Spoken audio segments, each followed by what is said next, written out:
आयुष्यामधील माझा हाच एक दिवस आहे की मला काहीतरी कमावल्याने वाटतंय आणि एवढ्या मोठ्या क्रिएटरसोबत मला राहण्याची संधीही भेटली. एक वेळ होती या शो साठी मी प्रत्येक वर्षी तिकीट घेऊन यायची. या वर्षी असं काही घडलं की मला गेस्ट म्हणूनच बोलवलं होतं. Hello guys, it's me Daisy, you watching Daisy vlog. वर्षी शंभूराजी युवा प्रतिष्ठानने आयोजित केल्या होत्या दांडिया नाईट, यासाठीच आपल्याला गेस्ट म्हणून बोलवलं होतं. आणि दांडिया नाईट साठी प्रमुख उपस्थिती म्हणजे प्राजक्ता गायकवाड टीव्ही ऍक्ट्रेस येणार होत्या. तिकडे जाण्यापूर्वी आपली पूर्ण ब्लॉगर कम्युनिटी एका ठिकाणी जमणार होती, म्हणजे शुभम भाऊच्या गल्लीत. भाऊच्या मंडळामध्ये आपण पहिली तर आरती केली आणि त्यानंतर त्यांनी आपला सत्कार केला, यासाठी खूप मनापासून आभार. आपली सगळी ब्लॉगर गँग येऊन पोहोचली होती मालपल्ली लॉन्सला. आपली एंट्री डायरेक्ट व्हीआयपी गेटनी झालेली होती स्टेज पाशी. तर आम्ही सर्वांनी पहिले तर डान्स प्रोग्राम एन्जॉय केले. एवढ्या सगळ्या हजारो पब्लिक समोर आपला एक सत्कार सुद्धा त्यांनी ठेवलेला होता. बऱ्याचशा वर्षापासून मी या शो मध्ये तिकीट घेऊन येत होतो आणि ह्याच तो दिवस आहे की आज मला गेस्ट म्हणून बोलवलेले शंभूराजी युवा प्रतिष्ठानचा एकदम मनापासून आभार. हे सगळं तर ठीक आहे, पुढे स्टेज मध्ये व्हीआयपी ठिकाणी बसून तर झाला होता भाई बोर. म्हटलं आता सर्वसाधारण माणसासारखं पब्लिकला जॉईन होऊ. पब्लिक मध्ये येऊन बघतो तर काय या शूटरने ते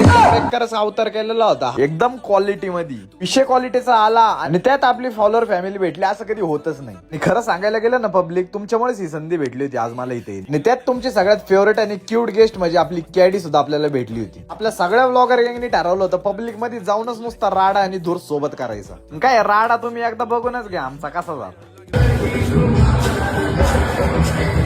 पाहू शकता आपले ब्लॉगर मित्र पण काय एन्जॉय करत राहील एकदम प्रॉपर मध्ये.